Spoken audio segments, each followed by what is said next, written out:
If you've ever looked around and wondered why things feel broken, even when you're doing everything right, the story sounds simple enough. The rich are hoarding money and everyone else is getting screwed. But what if that's not even close to what's actually happening? The explanations we're being fed might feel good, but they don't hold up.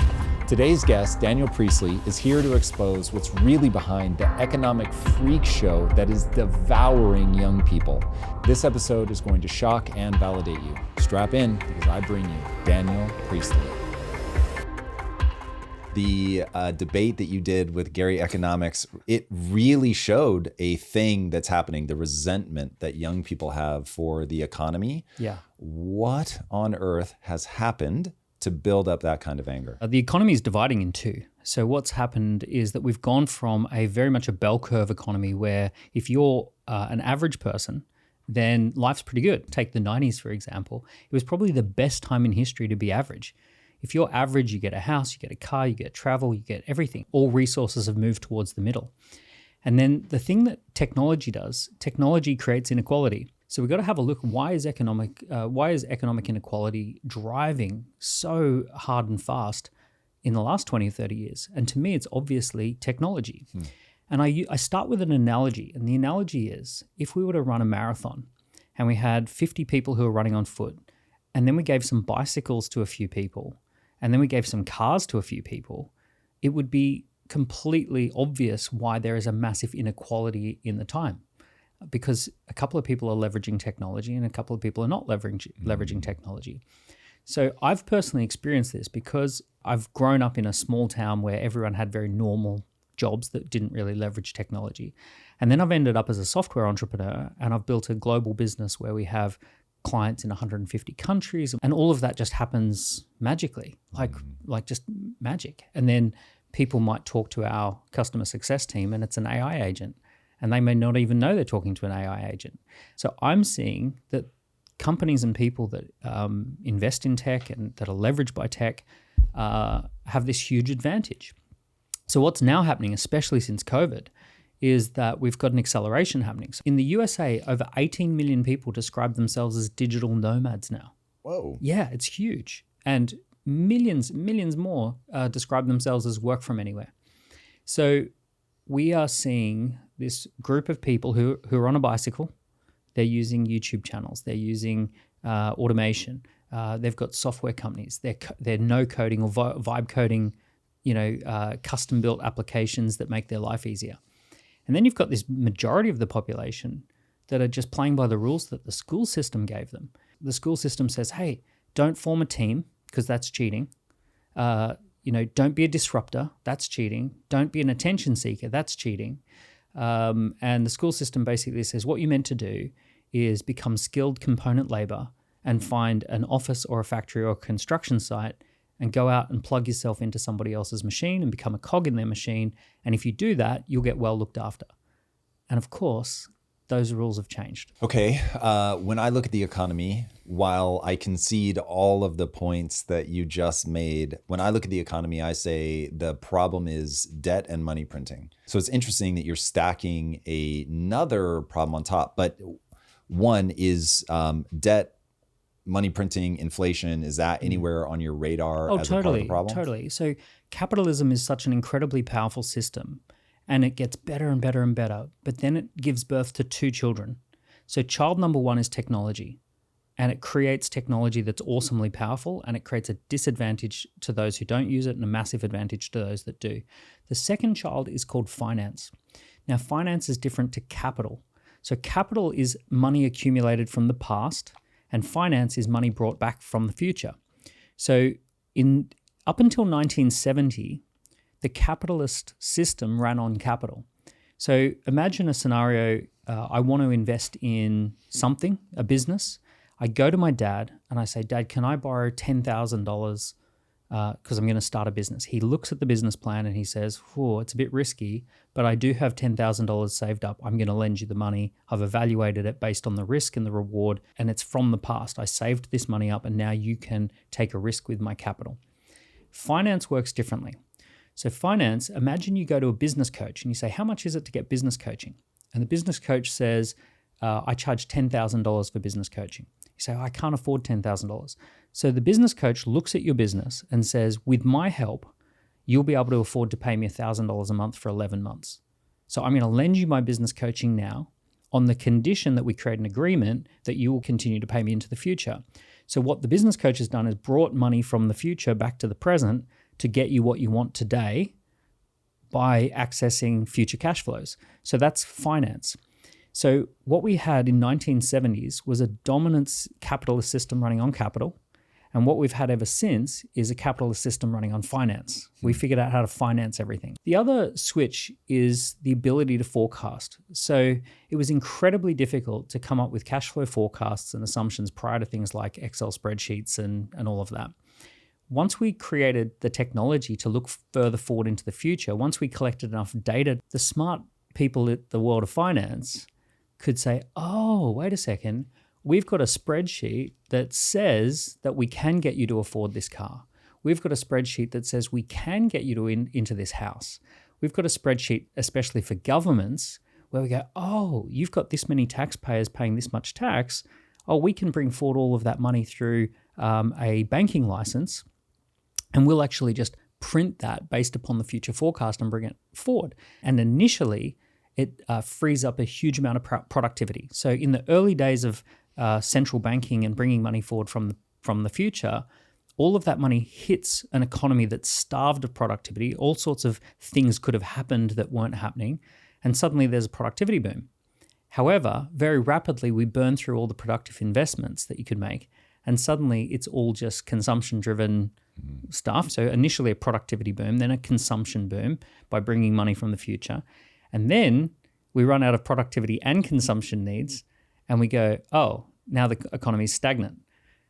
So should we stop bringing money from the future, or should we slow this process down? No, we can't, because we need interest payments as well.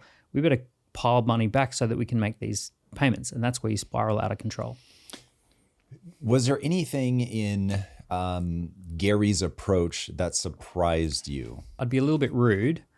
I was surprised that when I talked about the differences between different taxation, for someone who's an economist and someone who's wanting to advise the country on tax, he had a very low resolution view of the differences between taxing profits, revenues, and wealth.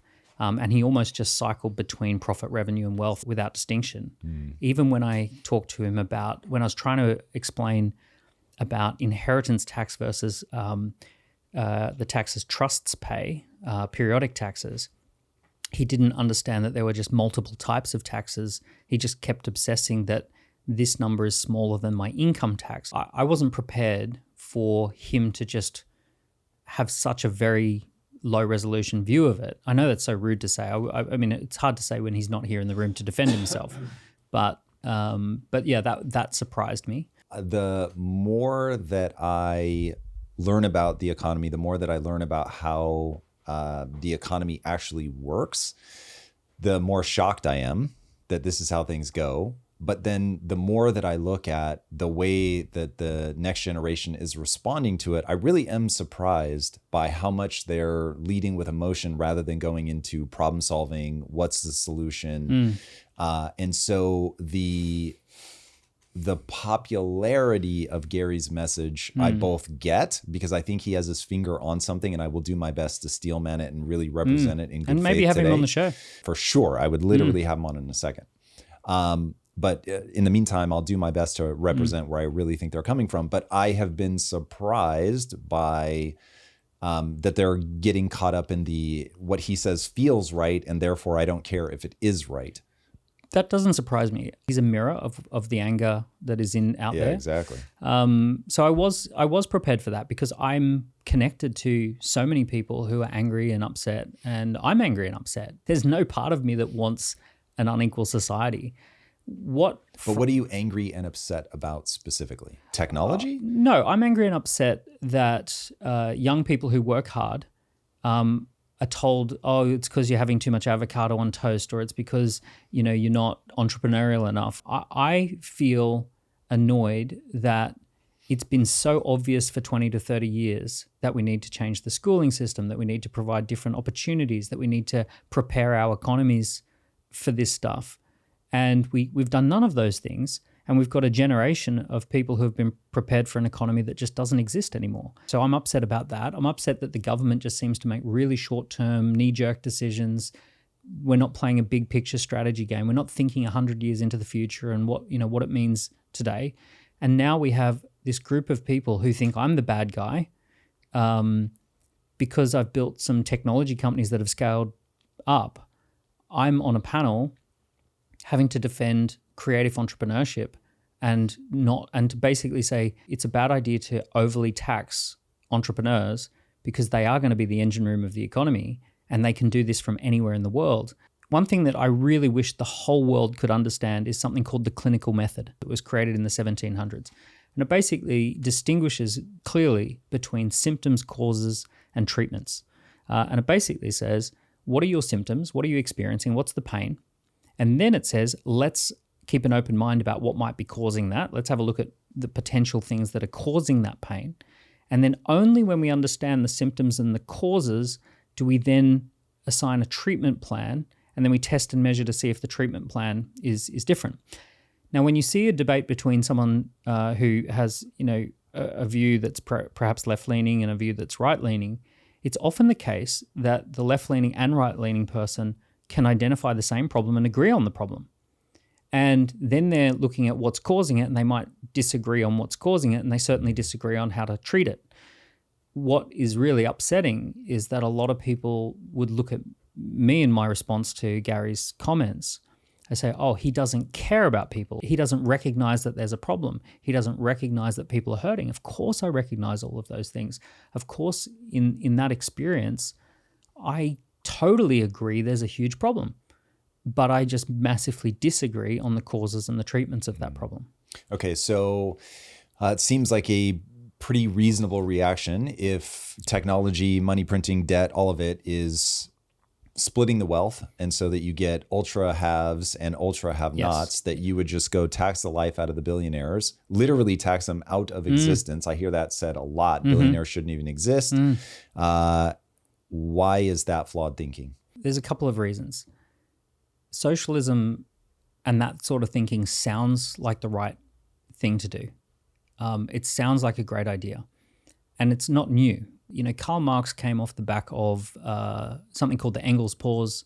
It was 50 years of inequality caused by the Industrial Revolution from 1790 to 1840. We had all sorts of massive inequality, people on the streets. Charles Dickens was writing about that particular time, Oliver Twist, all of those kind of things. And same idea, Industrial Revolution as technology, the people that use it, massive advantage. Exactly, same idea. So new technology comes in, the industrialists boom in wealth, and then you've got a disenfranchised peasantry that have come off farms and agriculture and have been displaced off their farms. They're now in the cities. They've got nothing to do. They don't have the skills. They're lining up for food in factories, slums and squalor and all of this sort of stuff. So the issue is that when socialism is tried, it builds a large state government to administer larger and larger amounts of money. And that creates an even bigger compounded problem. I mean, wouldn't it be nice if a computer system perfectly reallocated capital to different people, and then those people had productive things to do with that capital, and all of that sort of stuff just reorganized? But it doesn't work like that. You have to then extract the wealth from the billionaires. So you've got to identify what is their wealth, where is it? You've then got to extract it. That poses its own problems because billionaires, in the same way that I say, oh, the way to beat Roger Federer at tennis is just slam the ball really hard. It's like, yes, but he also knows how to play tennis and he can return the serve. So he knows how to return the serve really well. So billionaires also know how to move their money out of jurisdictions. They know how to play the game. So identification is an issue. Extraction is an issue. And then you need to administer it. So you now take this money on. What is going to happen with a government that actually gets a new income stream? They're going to go to the central bank and they say, we have a new income stream. And the central banker says, well, this is how much you can leverage that up. You can leverage that up 20 times. So if you're collecting another 10 billion from these billionaires, now you can get 200 billion worth of more debt. So we've built a system where if you do that, you're going to compound the problem. But in addition to that, you're going to fundamentally change the system so that there's almost no benefit to winning. There's no benefit to innovation. Now, capitalism does actually have a really good answer to this. And the answer is not that you just simply take everything off the billionaires. The answer is that you enforce competition. You break up their empires. And to break up their empires, in the industrial age, an empire was based on just nothing other than scale. It was all about big scale. So we took Standard Oil and we said, hey, we can break that up into, I think, 30 different companies. And they said, once we destroy that scale and you all have to compete with each other, then the markets get restored. The modern monopoly is based on ecosystem, not scale. So let's take Amazon, for example. You've got the shopping side, you've got AWS, you've got content, you've got Whole Foods supermarkets, you've got all these different types of businesses that sit together. And it makes it extraordinarily hard to compete with any one of them. If you were to attack the retail stores with competition, then they can be supported by the online retail. If you were to attack the AWS business, it could be supportive of the other businesses. So you end up with this ecosystem like a ginormous bouncy castle that you bump into one side and it does nothing because the other side absorbs it and returns the favor.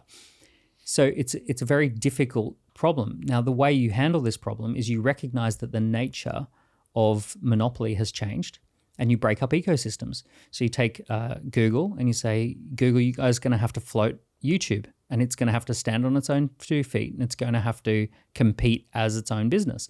And you're also going to have to break off Google Mail and that's got to compete on its own. This all sounds good for the entrepreneur, but for somebody who's like, bro, I can't afford a house. Like, break up Google into a gazillion pieces. And that does not allow me to buy a house. Got it. So where are people going wrong? The issue with affording a house is that we do have in the UK especially, we have a housing traffic jam. We actually have 9.4 million big family homes with 2 people living in each of them. So we have 9.4 million homes that have 2 or more spare bedrooms. So we actually have big family homes, but there's no incentive to sell down. In fact, there's a disincentive. We have a tax called stamp duty that actually means that if you do sell your big family home and buy another smaller, more appropriate house, you're going to pay taxes on that. So the vast majority of people who have a big family home, they bought it in the 90s, they've paid it all off, they can live there very, very cheaply. The kids come back for Christmas, it makes total sense. But we just have this housing traffic jam. The only buildings that we build for housing now are like apartments and flats. So you end up with all these people living in condos because there's plenty of those that are affordable, and then no one gets a big family home because those are stuck with the baby boomers. There are some countries that had a baby boom earlier than our baby booms. Japan, Germany, Italy. And what's actually happening now that their baby boomers are just that little bit older is you can't give property away. So if you go to Japan, outside of like super urban... Crazy. Have you seen this? Yeah, how cheap the houses are? Yeah. Like, insane. There are houses that you can buy if you pay the taxes on the houses. So outside of the super urban Tokyo, obviously that's a bubble, it's its own thing. But if you go outside of there are beautiful homes in Japan that you can get if you pay off the taxes that are owing. You can buy a village in Italy for $1 million. A village? Yeah. A village? A village. Yeah. You want a village? I thought for sure you were going to be like, sorry, not a village. No, a village. You can buy multiple houses with a church and a town hall and, like little villages. In Italy? In Italy, yeah. Okay, I didn't see that one coming. Italy is now trying to get people to go there by offering 200,000 euros a year flat tax, and that's all the taxes you will ever pay per year. One of the points that Gary made in the interview, again, Gary as a proxy, I think he really does represent something that people are going through. So I don't mean to, I'm not trying to pick on him or over-index, but he said something in the debate that went by really quickly and nobody said anything about it, which was, I don't want to redistribute, but I do want to force the rich, I don't remember what exact, if he said billionaires or wealthy or whatever, but I want to force them to sell their assets so that the assets go down in value so that the average person can buy the assets. Yeah. Is that the right goal? I love how simple sounding solutions to complex problems make me feel. Like I feel really good when someone says, hey, here's a simple sounding solution to a really complex problem. I'm like, that makes me feel a sense of relief. But then you look closer. So what happens when the assets within a country come crashing down is that foreign buyers, massive private equity funds from around the world, come in and buy those assets cheap, and then there is no asset ownership within the country. Then you walk down the path of being a completely closed economy. The USA can be more exclusive than other economies. The USA is a special case. There is US exceptionalism built into the system, and for multiple reasons, mostly geography. But for most countries, they have to be free and open trading countries. We just don't allow people to do this, no foreign investment. You can't have intellectual property, cross-border intellectual property rights. We're going to do tariffs. We're going to make it illegal. We're going to do all of that sort of stuff. That is a race to the bottom. You are now basically moving in the direction of North Korea versus South Korea. So if the goal... Say more about that. Why would that be true? I'm the government. I'm really trying to be deft. I understand what my people are going through. I want to do this with a scalpel. Why am I on the wrong path? Let's go back to the first principle of why this is all happening, is that we built a system on the industrial age. And the industrial age, the operating system of the industrial age is geography. Geography is the most important thing in the industrial age. It's all about geography, land borders, and geographical trading partners. And the first thing that's written into every government is the geography of that government. So you have the London City Council and the British government, which covers this territory, and the Californian state government, which is here's the borders. So we're dealing with a fundamental operating system called geography. The digital economy, the cloud economy, doesn't respect geography at all. So if I have a digital business, I can have my company in one place, I can live in another place, I can have my team in 30 other places, I can have my customers in 150 other places. And none of that slows me down at all.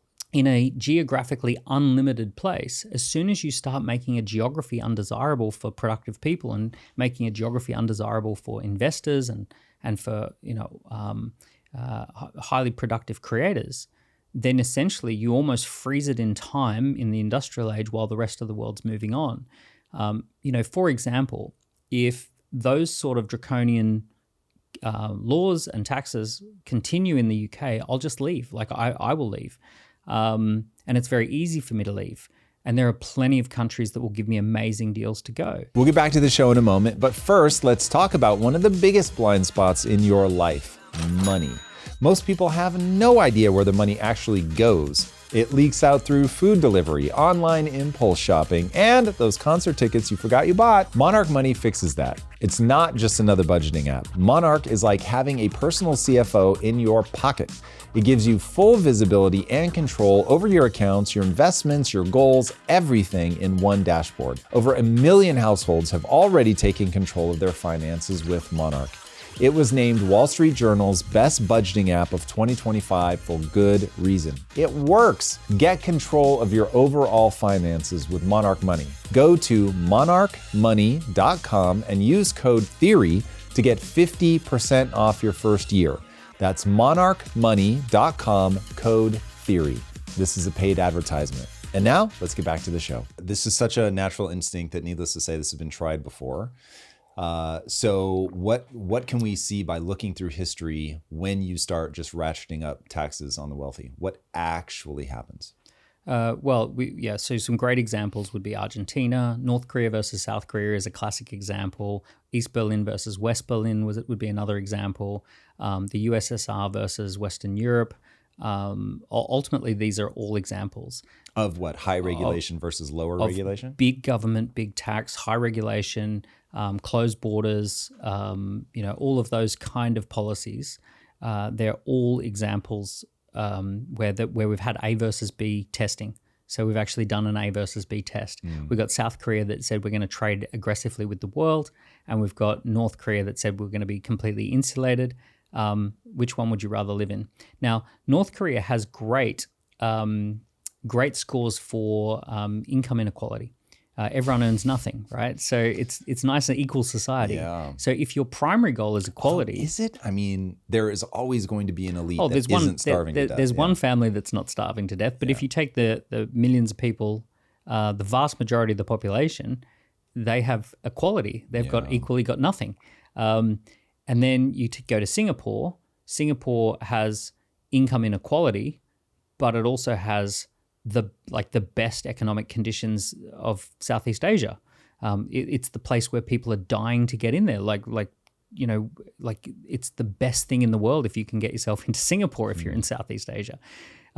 It was very clear which way people ran when the fall of the Berlin Wall happened. There weren't people living in free markets who were trying to get themselves desperately Why do you think, into though, is it that people think it can be handled more deftly this time? Because when you look at history, and the examples that you gave are great, and I don't know how familiar people are going to be with them. People, I think, will know North Korea, South Korea. You can see it on a map at night. North Korea is just black. There's nothing. There's nothing. South Korea is vibrant. But I think people go, that's a cartoon. Like, don't give me that example. But then, okay, cool. Then let's look at East Berlin and West Berlin. It's literally the same city divided in half, and same idea. Another great example is Poland. So Poland was part of the USSR and part of like the Eastern European thing. Low productivity, low poverty, high poverty, low productivity, really desperate situation. People trying to get out of Poland.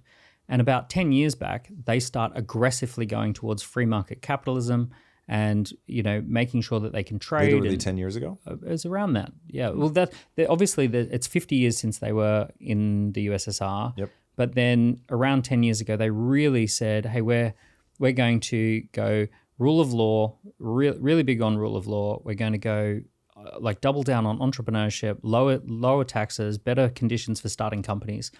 And they're the fastest growing economy in Europe. I don't know this story. Yeah, Poland's a great story. Then you get Germany, one of the most talented, productive, respected manufacturers in the world. They go down the socialist route and, they get the Green Party in there, and it's all about, hey, we're going to be, making sure that we can push for equality, and we're going to, remove the incentives and really high taxes and all this sort of stuff. And they've just flatlined, completely flat, or they're dropping precipitously.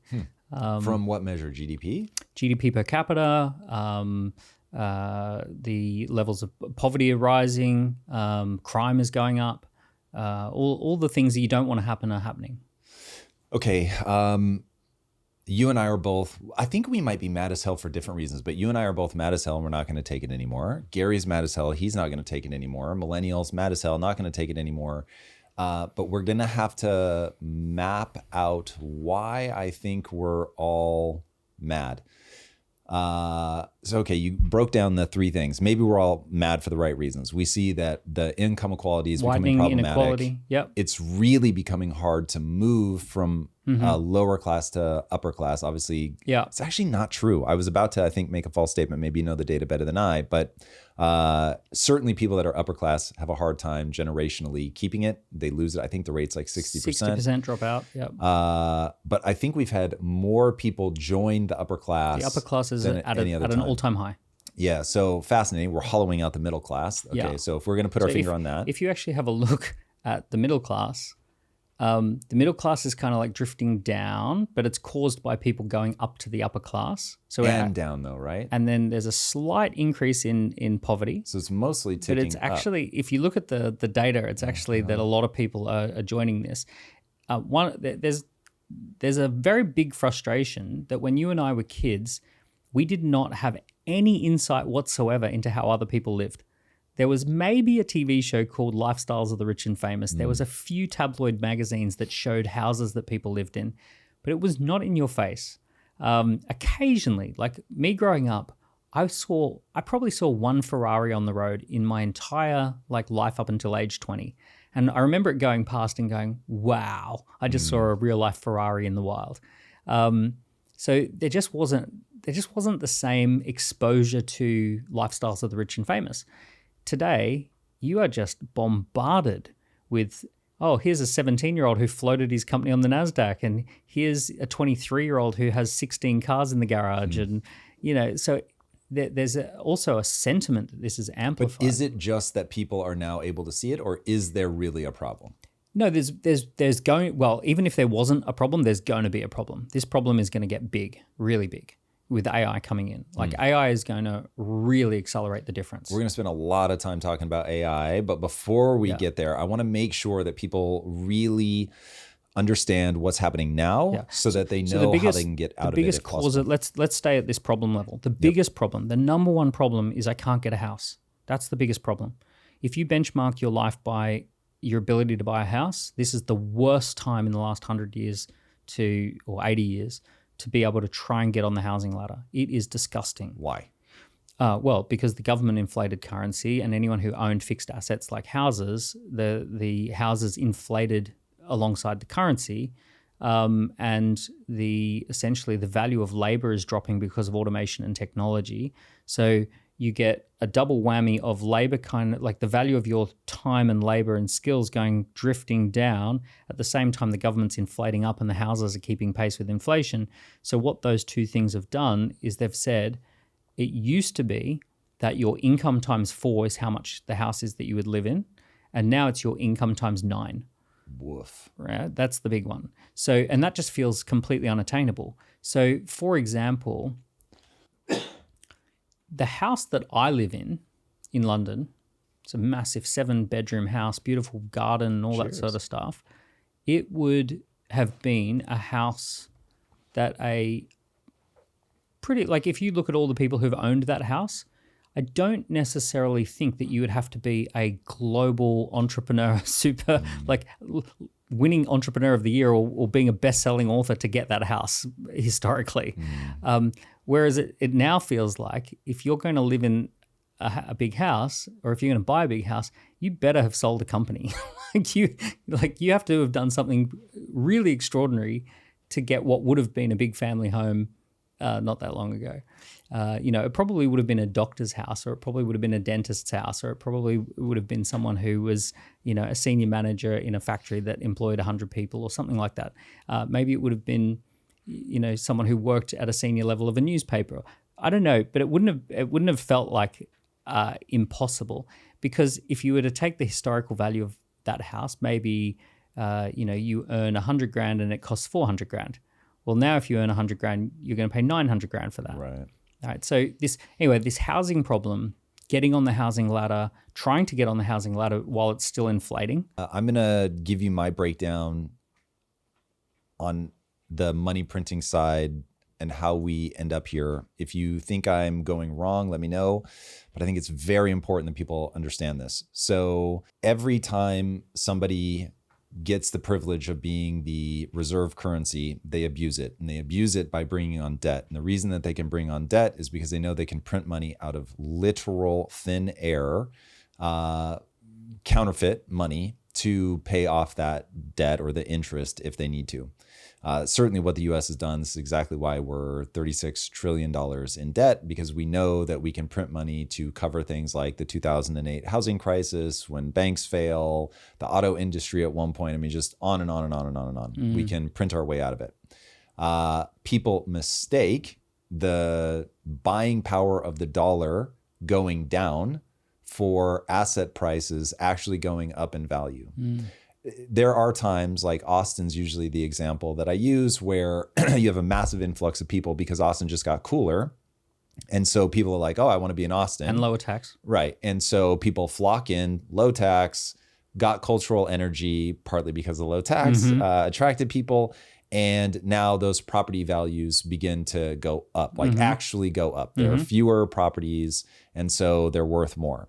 Now, most of the time, your house isn't actually going up in value unless something like that has happened to your neighborhood. What's actually happening is that what your dollar buys is going down. And so the price of the asset goes up in order to match the amount of lowered in value dollars you would need to buy that same thing.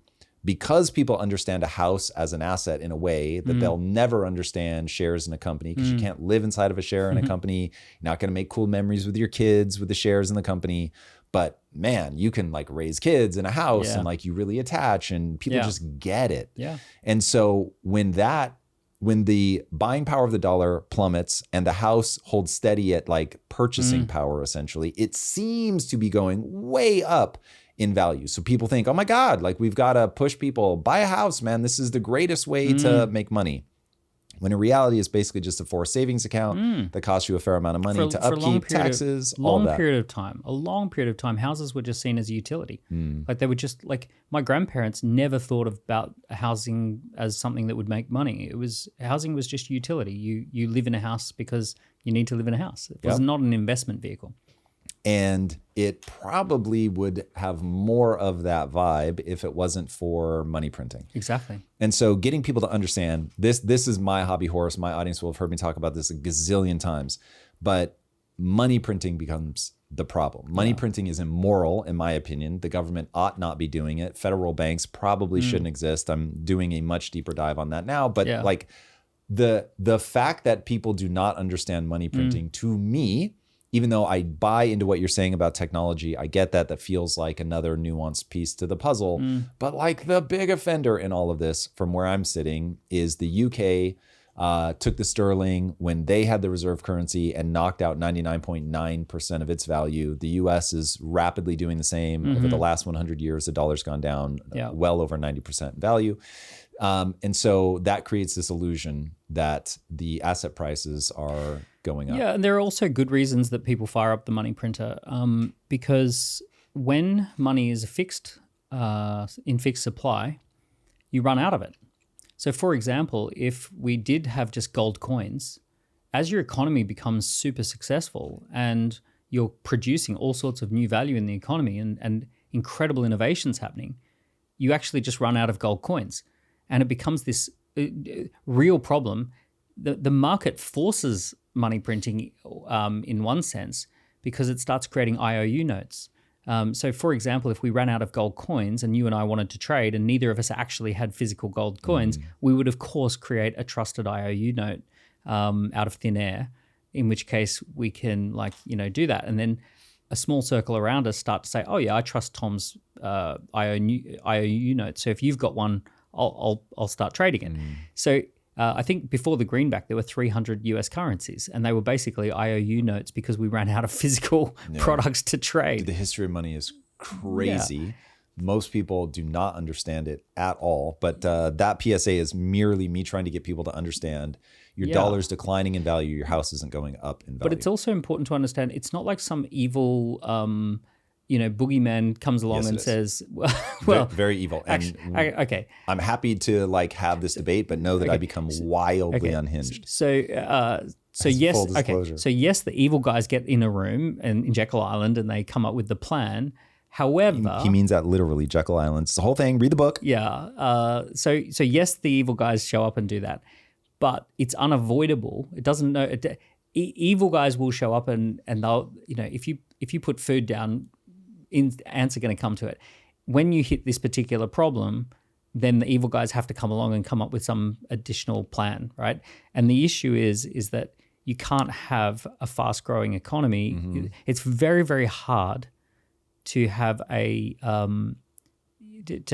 sound money approach because your economy grows so fast with capitalism that you eventually run out of the actual trading mechanism. So there are inherent problems in the mix. It's not like let's just go back to sound money. Sound money is also a problem.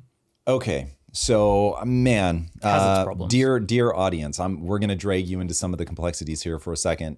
If for no other reason than I was very impressed with how many of the details you actually understand about this. And so we'll find out where each of our edges are of what we actually understand, because I certainly do not understand it all. And truly, as the island of my knowledge, I feel like you're down this rabbit hole more than I am. I'm way down. You love this. We'll see what happens. But I am hyper aware that as the island of my knowledge grows, so has grown the shore of my ignorance. Interesting. So unfortunately, the deeper you go, the more you realize, oh my God, this spirals and spirals. It's a complex system. Wildly complex. Yeah. When America was founded and Alexander Hamilton effectively invented the modern economy, the modern version of capitalism that has justly rewarded so many people, he knew debt was the problem. And they were trying to break away from England and the abuses of money that England was doing, because England was the reserve currency before we were. Currency, yeah. So you guys went down the same path, and he was like, okay, this is a human nature thing. You put the picnic out, the ants are going to come. He was well aware of that. And he said, okay, look, you need the ability to use leverage, AKA debt, in order to pull some of that future gain forward to actually make something now. So I will often tell people, hey, look out my window and you can see downtown Los Angeles. That is what aggregated capital looks like. When you either have saved and you apply it, or you pull it forward through finance. But either way, when you aggregate capital, you can build incredible structures. Yeah. Architecture is just an easy way to see what it looks like when you can pool a lot of capital. That's a great point. So aggregating capital is incredibly powerful. Alexander Hamilton looks at that and he says, okay, we need a mechanism for leverage. So we need a mechanism for debt, but we need a countervailing weight. And the countervailing weight was whenever you're pulling money forward, you have to have a repayment plan. And you have to say, this is how I'm going to pay for it. And this is when I'm going to pay for this by. And he said, if you don't do that, the debt begins to spiral. And you have to print and you get inflation. And we just didn't listen. Yeah. And so the very thing that the man who invented the US Treasury warned us about is exactly what's come to pass, which is debt that just spirals out of control. And you mentioned this earlier, that you run into an interest problem. And right now in the US, the interest on the debt is larger than we spend on defense. And it will rapidly Same become as in larger. the UK, it's twice what we spend on defense. Oh my God. Yeah. So this is exactly how this madness spirals out of control. The interest problem is another problem a lot of people don't understand. And I love to tell what I call the 11th marble story, which is essentially if you've got a brother and a sister and the brother says, I've got 10 marbles, and the sister says, I want to borrow those 10 marbles. And the brother says, okay, but you got to pay back 11, right? You have to have the 11th marble has to be paid back to me, and then I will lend you the 10. So the sister has the 10 marbles and then pays 1, 2, 3, 4, gets close to having the 10th marble. I've got 1 marble left, but I owe 11, right? And then the brother says, hey, you've been so responsible in paying back. Why don't I give you back these 9 marbles as a new loan, but now you owe me 12, right? Because the 11th marble doesn't exist, right? So there is no 11th marble. So what actually happens if you keep playing that game, eventually the sister owes the brother 20 marbles, and then the brother says, oh, you're so irresponsible. Here I am, I've been lending you all this money, you're bankrupt. And the poor sister's saying, but like I've been paying as much as I can and I just got myself spiraled into debt. The 11th marble never existed. When we lend money into the economy, we lend it with the condition of interest. So we lend 100 billion into the economy on the condition that we pay back 110 billion. But the 10 billion doesn't exist. So the only place that you get that 10 billion is out of massive productivity increases. You have to have huge increases in productivity, or you have to pull it out of the ground in oil and gold and those sorts of things, or actually food. You create productivity. And just to really make it problematic, if you pull those things out of the ground too fast, it causes deflation, and you have another problem on your hands. Sorry, Well, I was just saying eventually deflation in price, but you have an inflation in currency because. But you end up hitting this point where there is no 11th marble. So when central banks keep lending, so what they do is they lend. This is the evil part. They lend, and then when you run out of your marbles, they go, so irresponsible. Now we have to put a VAT. Now we have to put a sales tax on everything, and then if we do that, then we'll reset things. And then you play the game again, and they go, oh, so irresponsible. Now we want to put death taxes in. Now we want to put inheritance tax. Oh, you guys are so irresponsible. Now you have to give back all those buildings that the government owns. Right? Keep going. Yeah. Because eventually you hit, drumroll please, war. Yeah. And the crazy thing is this has been given the worst name in the world. It's called a debt jubilee. When you get to the point where you realize, oh, no one's ever going to be able to pay back this debt. It is too much. And people just say, I'm not going to pay you back. I'm not giving you the 8,000 marbles that I owe you. You only gave me 10. Yeah. And end of the Monopoly game. The Monopoly always ends the same way. I'm not playing anymore. Yeah. I'm done. You win. I'm done. I'm not going to keep going around the board. And what we're seeing now is end of Monopoly game with Gen Z. They're just sitting there going, there's no way to get a house. There's no way to go on holidays. There's no way to live like the Instagram influencers. There's no great jobs going. I'm done. and Gen Z turns up to the job interview and says, like, what's the work-life balance situation here? I want to work remotely and I want to do as little as possible. I'm going to lay flat. Yeah. So that's the end of the Monopoly game, yeah. We'll get back to the show in a moment, but first, let's talk about one of the most valuable advantages in content creation: speed. The faster you go from idea to edit, the more content you can win with. Opus Clip makes that instant. If you're building a brand or running a business, you already know content is not optional and you need a system. But for a lot of creators, that system breaks at the editing stage. Opus Clip's AI-powered editor gives you pro-level video output without the bottlenecks, budget, or burnout. You can add branded intros, generate AI B-roll with one click, tweak captions, layout, voiceover, all without the tech overwhelm or a full production team. It's drag and drop simple, but powerful enough to keep your brand sharp across every platform. No more bottlenecks, just faster, better content. If you're ready to go from idea to upload without slowing down, go to the link in our show notes and give it a try for free right now. And now, let's get back to the show. I'm going to paint a way darker picture of the end of the Monopoly game. It is Russia invades Ukraine. That happened, yeah. Israel levels Gaza. Iran gets the Houthis to bomb things. China and US are locked in what's known as Thucydides' trap. It is, it's not the only way out, but it is by far the most common. So this is a loop that repeats. It's known as the big debt cycle. Yeah. And at the end of the big debt cycle, at the end of the Monopoly game, people usually go to war or revolution, but blood flows.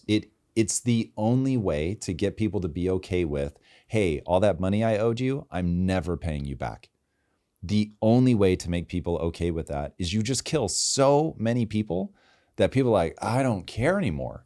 Fine. And I accept what's known as a debt jubilee, where all the debt is forgiven and we start over. And then whoever comes out the other side of that gets to be the reserve currency, and they will do it again. And it takes somewhere between 150 and 250 years. And it's happened in the last... Happens over and over. 500 years, happened almost 5 times. Well, this is uplifting. This is not uplifting. This is the thing that I know you're kidding, but this is the thing that absolutely terrifies me. And for the first time in my life, listen, I'm wealthy and I don't think anybody escapes this. Yeah. And so that's the thing that freaks me out is where do we go from here? So I watch the debate with you and Gary. I'm tearing my fucking hair out because I'm like, you're saying all the right things, but he's beating you on emotion. Yeah, totally. His feels right. Yeah. Like I find myself wanting to be on his team just because, like fuck those guys. Like give my money back. Like what the fuck? Yeah. But literally as I go down the path of finance, the more I'm like, the game itself it's fundamentally rigged, and no one has shown me, which is what you're here for, Daniel. Yeah, all right. No one has shown me the bloodless way out of this. Let's explore something. For most of human history, the backdrop of the economy didn't change massively across a 250-year cycle. We had the agricultural age, which lasted thousands of years, and we had the feudal system, which emerged as the main system of government, which was essentially kings, queens, lords, dukes, viscounts, all of those sorts of people, and then the professional class who surrounded them and protected their future, and then the peasantry, serfs, the deck of cards is based on this. You've got king, queen, jack. And then you've got 1 to 10, which is the peasantry, the faceless masses, and they're very different. Never going to look at cards the same way again. Oh, I'll go deep on the cards if you want to know what's hidden in the cards. Well, okay. The cards represent 4 types of power, 3 types of. So there's clubs, which represent strategy, hearts, which is relationships, spades, which is hard work, diamonds, which is refinement, insights, data. You've got jack is trading, queen is virtue or institutions, king is dominance and military and government. So you've actually... What's the ace? The ace represents the very bottom of society, the ones in society who, when they get pissed off, they become 11s and overthrow the whole king, right? So just gave me the chills. Really? Or is this like conspiracy stuff? It's built into the system. No, this is There are 52 cards, 52 weeks. There are 4 seasons, 4 suits. There is 13 cards per suit, 13 weeks per season. All the cards add up to 364, plus the Joker is 365. So you've got an axis of time. Then you've got an axis of society and how society's structured. This was done on purpose. They said, well, the elite created games and simulations to try and teach their children how to run society. So you have chess and you have playing cards as the 2 tools that we still have today from that time, which are training simulations as to how to run society. And essentially, it's all baked into those simulations. So chess and you've got your pawns, and then you've got your elite, the king, queen, and the bishop, and the castle sitting there behind. And there's a. Why then are you trying to capture the queen? Oh, you're not trying to capture the queen. You try and capture the king. But isn't the queen is checkmate? I don't know anything about chess. Oh no! Capturing the king is checkmate. The queen is one of the most powerful positions. She can go anywhere. The king can only move one step at a time. So there's a lot baked into this, and it's a strategic way of thinking. But the deck of cards is a very ancient system for training an elite understanding of society. If you know how to interpret it, you got to understand what they tried to bake into it. That's so interesting. Yeah. And the 4 energies are really important. I actually use this with business. The 4 energies is big picture strategy, which is clubs, brand, culture, community, hearts, hard work, execution, day-to-day task management, spades, and refinement, data, improvement, diamonds. So like those 4 things are really great lenses. And then there's a kind of a natural cycle that you go from one to the next. And then the Joker is the fun, the purpose, the why. Why are we doing this in the first place? The joke that we're all in on. So anyway, where was I before that? We were going to give me a much less dark view of how we get out of this. So we've never had a society where we've had the feudal system, which lasted thousands and thousands of years, and then technology changed things, and we had the industrial age, which was, call it from 1800 to 2000, so a couple of hundred years, probably a little earlier, maybe 250 years when you kind of, depending where you want to start the clock. So what we have that's different this time is that we're going through an extremely fast-paced reordering that is very, very similar from going from agricultural age to industrial age. We're going from the industrial age to the digital age. So we've actually got one system in decline. So the entire system that you and I went to school for, which is offices, construction sites, manufacturing plants, the most efficient use of time was to organize skilled labor under one roof and to create a set of cogs that pass value to each other. In an AI world, being a high agency generalist would be far more valuable than being a high skilled specialist. So we're going through a huge reorganizing where we're now seeing teams of 10 people who can do tens of millions. We're seeing people who've never met or been in the same room physically who can work together for years at a time and feel like they have a connection. We're seeing products where small businesses launch a product and they have 150 countries that they share that product with. We have people like yourself who have permission-free access to the media and have built millions of subscribers. So we now have this digital age, which fundamentally tips all the rules of economics from the industrial system on its head. And we have the industrial age, which is a geographically limited system based on these limitations around factories and workplaces. And this system's in decline, and this system's meteorically rising. And you can just simply see this if you look at people who work in and around intellectual property, media, data, and tech, versus people who work in traditional jobs. People in traditional jobs are experiencing decline, and they're miserable about it. People who work in intellectual property, media, data, and technology are in meteoric rise, and they're pretty happy about it. So we have one system in decline and one system increasing. Throughout all of history, we have a big reason to go to war, which is that number one, we don't know who would win, right? That's a good reason to go to war.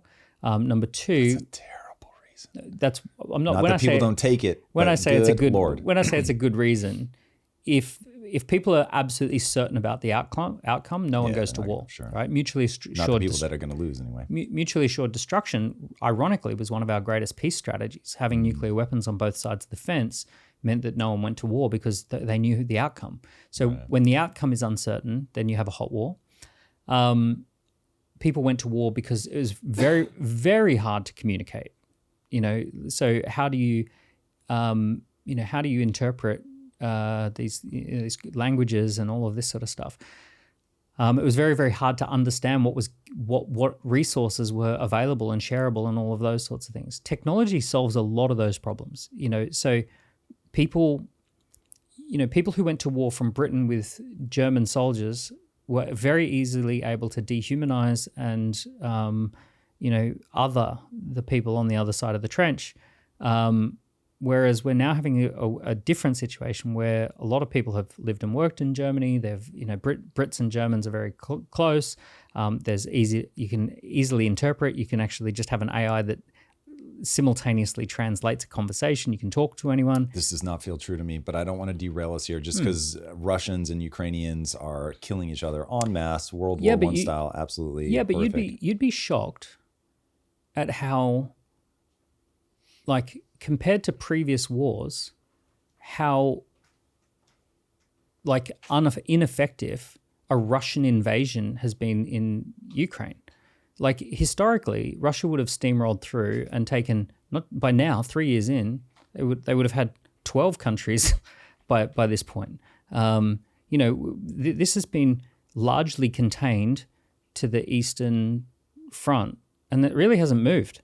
And it hasn't. Do you think that's because there's emotional connection? I mean, I'll move us over to Israel, Palestine, and they are just hammering them. Hammer, hammer, hammer. Yeah. Technology has not brought them together, much to my dismay. No, I'm not saying technology technology isn't a cure-all for everything. I'm just saying this time there are some differences.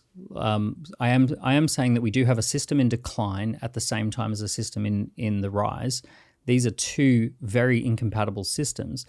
We are going to see the breakdown of this system and the increase of this system. Let's go back to the house, though. So totally buy system in decline, rise system. That is a great way to think about this. But is it going to lower the cost of a house so that people? Because until money printing isn't a thing, you must own assets. It is a non-negotiable. You will get eaten alive by inflation if you don't own assets. So this is going to make a lot of people angry, what I'm about to say. We largely have to respond to the times that we're in and say every generation gets its opportunity, and those opportunities are going to be different. Our younger generations have different opportunities that our ancestors would trade their arms and legs for. That is a fact. We have incredible opportunities that are the opportunities of our time, and our parents and grandparents had an opportunity of their time. So the opportunity of the post-Second World War era was to get cheap property and to have it massively inflated by government. Oh, God. Right? I feel where this is going. The opportunity of our time is not that. Yeah. Right? The opportunity of our time is, like, if you were to take an ancestor, your ancestor, my ancestor, pick an ancestor from any period of time and bring them forward to today, how would they view the world? They would probably say, why are you worried about owning a house? You can own your own YouTube channel. You can own your own business. You can have a global business selling to a global audience. You could travel the world and actually be in all sorts of places at any given time. You could rent a place here for 3 years and then change needs, and rent a place here for 3 years and then change your needs, and go here and change your needs. Daniel, I love you. That's madness. That's madness. This is why people are going to chew through the wall when they hear this. So let me tell you why I think you're headed in the right direction. But that is, you're right. People are going to hate that one. But this one, I think they have a reason to hate. Inflation is real. And if you don't own assets, your dollars are depreciating over time, and it's fast. Okay, let me talk about owning assets then. You can. So at every level, there are certain assets you can get on the housing ladder with. You can get on an asset ladder with. So Bitcoin is obviously an easy one that anyone can get, even with a small amount of money, and that tends to be ahead of inflation. Same with gold. Then there is actually smaller houses that you can rent out to other people, right? So every time you buy a house, not to live in but to rent, it comes with an income stream. So you can actually access the capital to buy that based on the income stream with a small amount of commitment, small amount of deposit. You might say, oh, I can't afford, like I might say, hey, I earn a couple of $100,000 a year, let's say. The house that I would be comfortable with would be several million, a couple of million, all right, 9 times what I earn. However, I can't afford that house, but I can afford a few smaller houses where I am actually holding my wealth in those houses, accessing finance and all of that as a protection strategy from inflation. So I can own properties that have tenants, but I can't own a big house that I would personally live in right this minute. So there are different assets. You know, this is the greatest time in history to own shares in big companies, right? There's never been a better time to just index into shares. My grandparents and parents wouldn't have had any awareness of how on earth they would buy shares in the US market and hold those shares. You know, an amazing time to either pick some blue, top quality stocks or to index across the S&P 500. Now, I don't know what it is in the UK, but it's like 55% of people own stocks and 45% don't. So roughly half-half. Yeah. So it's a great time to get more people doing that. We're just not educating them, or why these answers exist, but people are not taking you up on them. Well, a lot of people just don't have any money available to do this. Financial literacy, financial education. The other thing too is there just is always winners and losers. Like it sucks. But we both agree that the middle class, you said in the 90s, it was like you could just be the average person and win. Now the average person is losing. Let's explain what's causing that though. It's caused by technology. And inflation. And I think inflation is 98% of it. No, that's not necessarily true because the same sort of jobs don't exist as what used to exist. It's not the only picture. It's not the only picture. There was a post-war. Let's talk. Are you going to stay on this point? Because I want to fight about it. Let's start with me qualifying where I'm coming from. Okay. The post-World War II era, and then let's lock horns. The post-World War II era was a very special era. There was a massive amount of destruction and things needed rebuilding. So there was a huge construction boom. Construction booms are no joke. Look at Dubai. It's mostly fueled by putting up buildings. There's a huge economic engine in building stuff. So constructing things, building things, rebuilding UK after the Blitz, huge amount of money going into productive investment, which is the rebuilding of the economy. Women largely hadn't entered the workforce, so you had a labor shortage relative to today, that any job that needed doing had to be done by a man. In the UK, 300,000 people died. So we actually had another labor shortage where we just had 300,000 less young men to do those jobs. So there was a labor shortage, there was a construction boom. Then add a baby boom. Now, a baby boom, they just went and had the biggest population boom. And all of that baby boom, we needed schools when they came of school age. We needed hospitals for them to be born in. We needed shopping centers to sell nappies and baby food. We needed bicycles for when they all got their first bicycle. We needed to print and publish records when they all got into music and wanted to listen to the Beatles. We then needed to get them more houses when they wanted to move out of home. So we had this huge lump of people that needed an unprecedented amount of resources to accommodate that lump. So in advance of that lump, everything that they touched boomed. In 1970s, they all wanted a used car. Do you know what the 1970s was kind of known for as a boom? The used car boom, right? Used car salesmen had gold chains and disco suits. They were making so much money. In the 80s, they wanted home appliances. They wanted stereo systems. Sony boomed because they gave them what they wanted. They then wanted credit cards. Boom. Amex, Visa, right? Boom.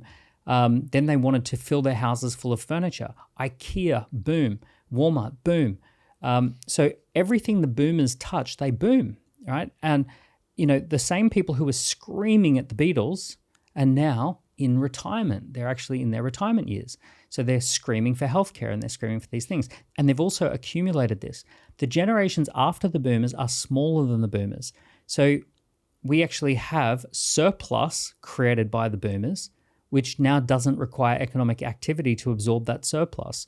So the boomers boomed all these things like houses and hospitals and all this. We don't have a population pyramid anymore. We have almost like a chimney stack. So that post-war era, that is a very, very special time in history where we needed lots of jobs. We had lots of houses and cheap houses. the demographics were different, the technology was different, all of those things were different. That is, you can't just simply flick a switch and then say, oh, let's go back to that middle class era.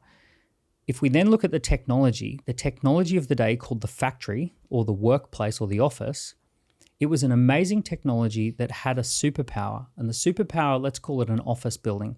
Superpower is take anyone of any skill level, plug them into this big machine, and you will get some sort of economic output from them that will be normalized.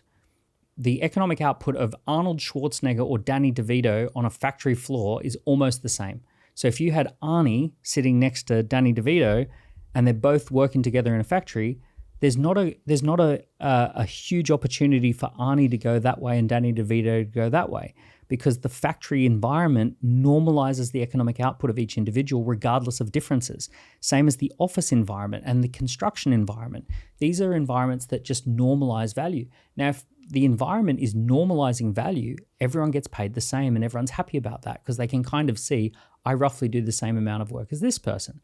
Now, as soon as you remove those guardrails, as soon as you take the walled garden out, if you've got Michael Jordan up against me, the differences are going to start showing, right? So, or Arnold Schwarzenegger up against Danny DeVito, or Einstein up against a normal person, or Cindy Crawford up against a normal person.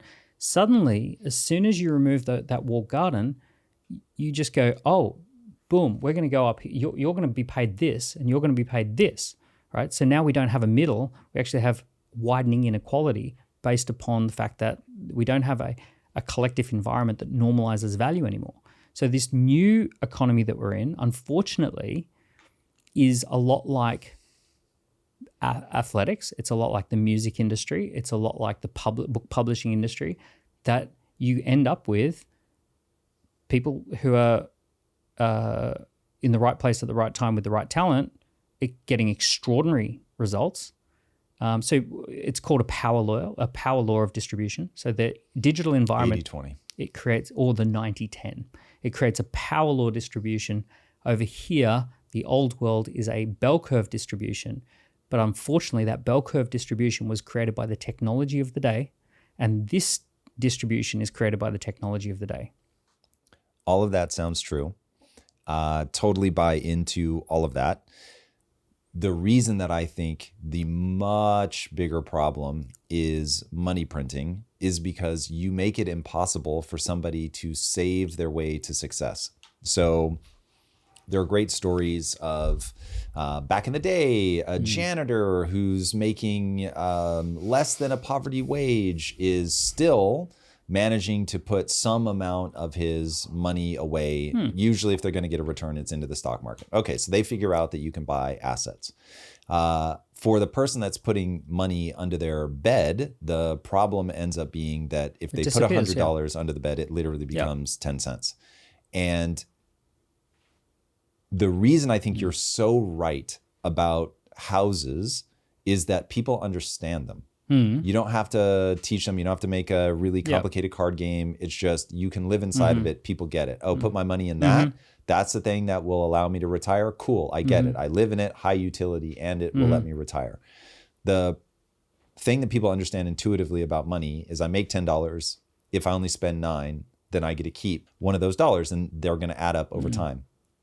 Once you break that equation, and the intuitive thing to do is save my money, buy a house, those go away, and now you can't afford to buy a house. And I get it. Let me put a button, and I can't save it because you're inflating it into nothing. So that while I still have $100 in my bank account, it buys $10 worth of goods in 25 years. So now people are forced to play a game they don't understand: the stock market, Bitcoin, all those things. And now you're getting into the real thing, and this is the grotesque thing that I think nobody wants to talk about. The power law distribution that you're talking about is intelligence. And so now what's happening Agency and intelligence, the most intelligent people are winning massively, and the most emotionally reactive are losing out. And they're going to let you know about it. That's and it. that ace is about to become the 11 and clean the deck. And so I'm like, fuck, I'm looking at this, and every time I try to think through like what's going to be the solution, there are only two things that present themselves to me. Number one is AI makes energy cost and labor drop to zero. Now anybody can have whatever they want for free. You have meaning and purpose and a meaning crisis that you're going to have to deal with.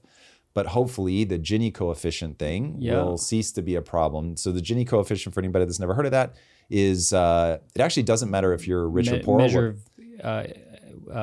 Measure of social mobility, right? It's comparing yourself to somebody else. Yeah. So I'm wealthy, but if I hang out with Elon Musk, I'm going to feel broke. And so it is the discrepancy of the people around you. So you were talking earlier about social media just makes it possible to see everybody's living a better life than you. And so that's part of the derangement because the human animal just has that locked in their mind. Okay, so anyway, AI, that's one potential solution. The other is that hot wars. People are just going to lose. Revolutions. Yeah, because they don't have the intellectual horsepower to win. It's not like you can create a system that will work for them. They just don't have the intellectual horsepower. And so you've created a setup that you call technology, but it is, I think, again, wildly influenced by the way that the economy works, the way that money massively works. creates inequality. But they can't do the basic things. Yeah. Buy a house, save your money. Those two are off the table. And so once the thing that everybody understands goes away, what are you left with? So if AI doesn't come through, like what do you see? Is there history says debt resets through violence. That's the punchline, Tom. Stop worrying about it. It's going to happen. Yeah. Sorry that you're living through the moment. You just happen to be one of those people is what it is. Or economic collapse. Yeah, but social unrest, economic collapse, violence would be an element of that. I don't necessarily buy into the idea that it's just like one of the things that our grandparents wouldn't have had access to is that you pull out your phone and rather than saving your money, you just put it into an index fund effortlessly. And it just like literally you round up every purchase, any spare money, and you just pop it straight into S&P 500 or gold or Bitcoin. The confused mind says no. And but I'm just saying there are effortless solutions that actually currently exist. For people that understand it. For people who understand. I'll come to that, right? So there are effortless solutions available. Now, if there are effortless solutions available, then the gap is education and training. One thing that I'm really clear on is that we created an education system to prepare us for a world that no longer exists. One of the things that has to reset is that we have to re-look at how we educate people. So it's utter madness that financial literacy isn't taught at school. It's utter madness that technology and understanding how technology and those kind of jobs would work. It's crazy to think that we're kind of preparing people for a blueprint of office jobs when most people are going to be working in remote teams on several plural projects. They're going to have a plural career. They're not going to go 15 years of education, 25 years of being a junior technician, 5 years of being a manager, 5 years of being a leader, 15 years of retirement, then death. They're not going to do that. They're going to do super fast-paced creative loops. And those super fast-paced creative loops are essentially, the way the economy, it's going to be a high-velocity economy. And we're not preparing people for any of this sort of thing. When you talk to people of even below average intelligence and explain here's how to index your money against inflation and here's an easy way to do this. There are apps that have done this with education modules built in, and anyone who downloads and uses those apps starts to pretty clearly do this. So it's not like the solutions aren't available. Technology has provided plenty of solutions. We're just not training people or educating people. In fact, we're doing the worst thing possible. We're educating and training them for the wrong thing. We're telling kids, don't team up to answer your questions on an exam. Do it on your own. Well, that's not how the world works. Don't be an influencer or a disruptor or an attention seeker, because that's bad. Well, that's really good. You're an attention seeker and you get a lot of attention and it pays the bills. How dare you, Daniel? In a really good way. When a kid is bad at maths and really good at history, we say you need a maths tutor. we should be saying you need a history tutor, right? Forget maths. That's not your strength. Go all in on this history thing. Play your strengths. We're not teaching agency, where we actually say define that. Agency is the ability to impact the world, the ability to have an impact. So people of high agency move the world around them. They get things done, and they transform things, and they just don't have many barriers to moving the world. And you think we can teach that? Yeah, I think there are ways to teach agency. When people have an early experience of putting together, like my little kids, when they figure out how to run a lemonade stand, and then they organize it and they pull those things out the front, and they get the little bench set up, and they get the cups, and they get the jugs of lemonade and all of that, and then people walking past the house start giving them $1, and they walk in the house with $16, and they go, how amazing was that? That was just a little education in agency. You made that happen. You did that. You look what you did on your own. School really is designed to lower agency. The founders of the schooling system, the creators of the schooling system, actually said publicly, we don't want a population of thinkers. We want a population of workers. Mm-hmm. We don't want people who come up with new ideas for how the factory might run better.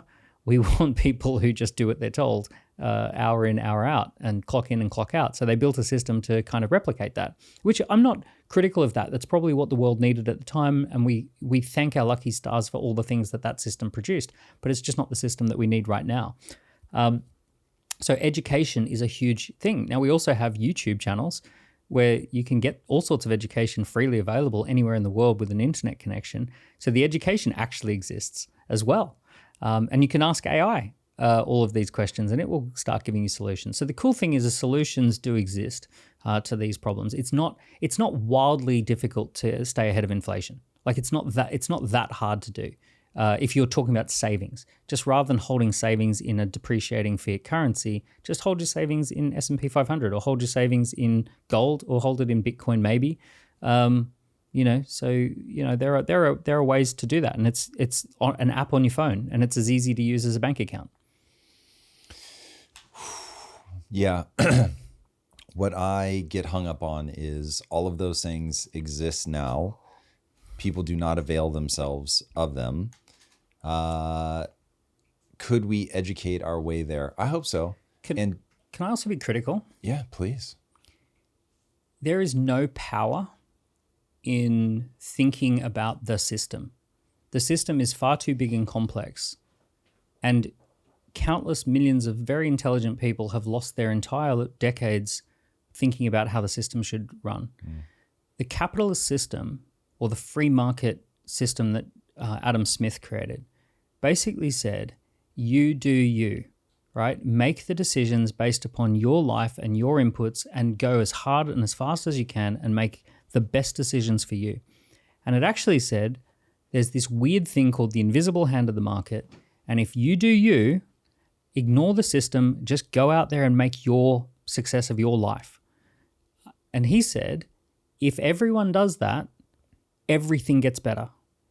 And if we try and create a system and top-down architect a system, if we top-down try and say what would the best system look like, that is a road to ruin that every country goes down. So to a degree, you can sit there navel-gazing, mentally masturbating over how systems are built and how they might work and how we could theoretically do it better. My message for anyone listening to this is just, who gives a shit?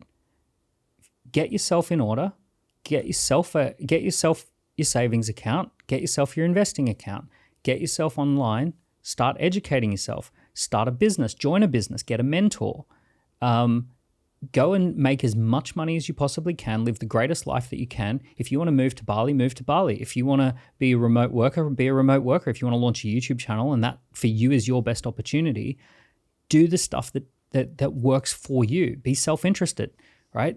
Get yourself ahead. In doing so, you will become an economic unit. You will actually raise GDP just by doing that.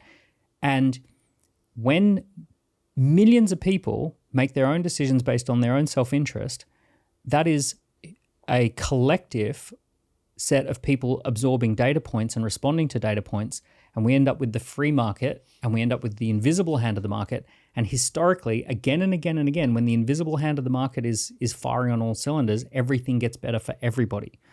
But we must not fall into the trap, especially as smart people, of thinking that we could come up with a better system than a million people looking after their own lives could come up with. Like, we need to encourage people, go do you. You will. It is an incredible sense of disempowerment. It puts us into our reptile brain. It puts us into fear and disempowerment to try and analyze something that is out of our pay grade, that is above our ability to influence.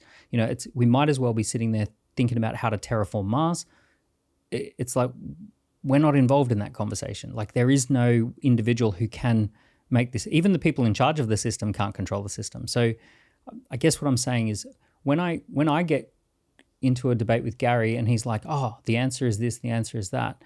And then I say, look, the answer is you need to get on with your own life and respond to the situation that you're in. And I know that angers people, but the alternative is sitting around waiting for the system to change, or sitting around waiting for war, sitting around waiting for the government to stop inflating the currency. And it's like, don't overanalyze it. Go kick the door off the hinges and make some money. I am a big believer that anyone's life is a direct reflection of the choices that they've made. However, when you start looking at things up close, you realize that some systems are better than others. Mm-hmm. And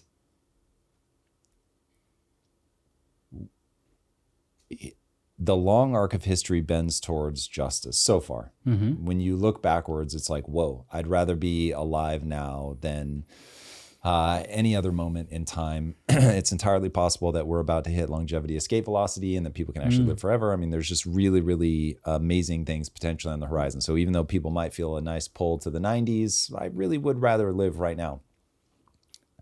But when I really stare nakedly at the problem, I'm like, there is a hurdle rate for people right now that is, it's problematic. Mm-hmm. And that there really is something happening in this moment.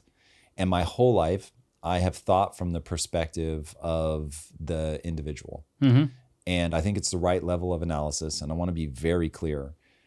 I am more terrified of authoritarian top-down rule than I am of anything. Mm-hmm. I think it is absurd to think you can save everybody. You can't.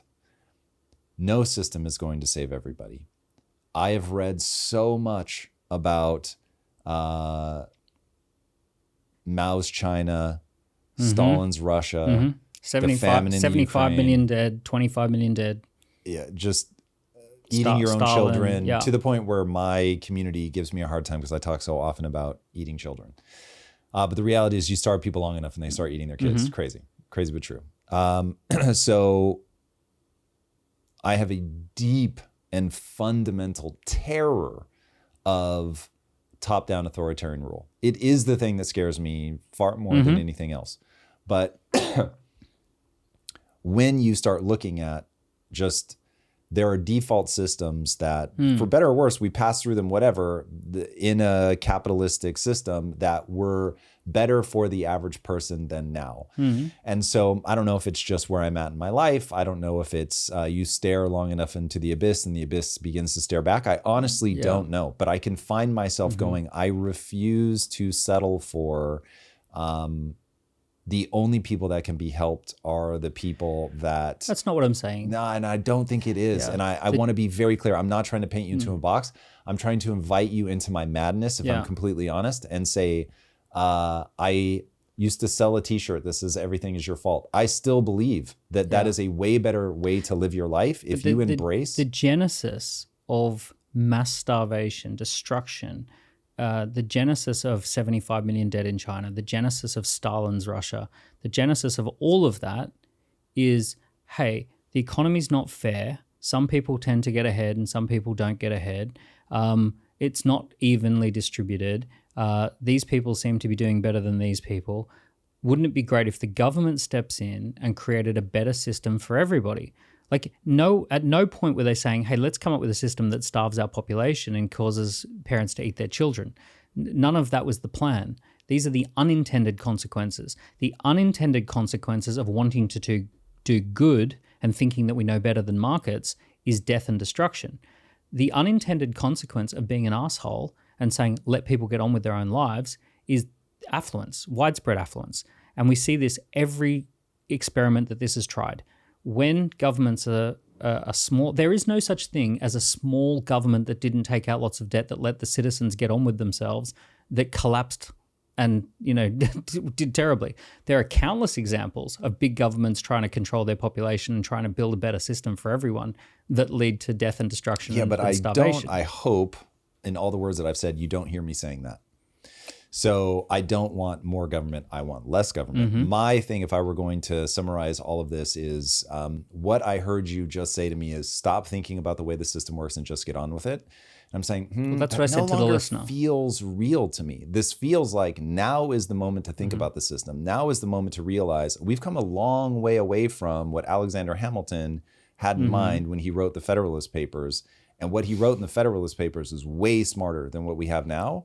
And what the fuck? We need to wake up. We have access to all this information. And I want to a slight tweak is not let's look at the system. Let's look at the opportunities, right? And let's be open to the idea that opportunities change generation to generation.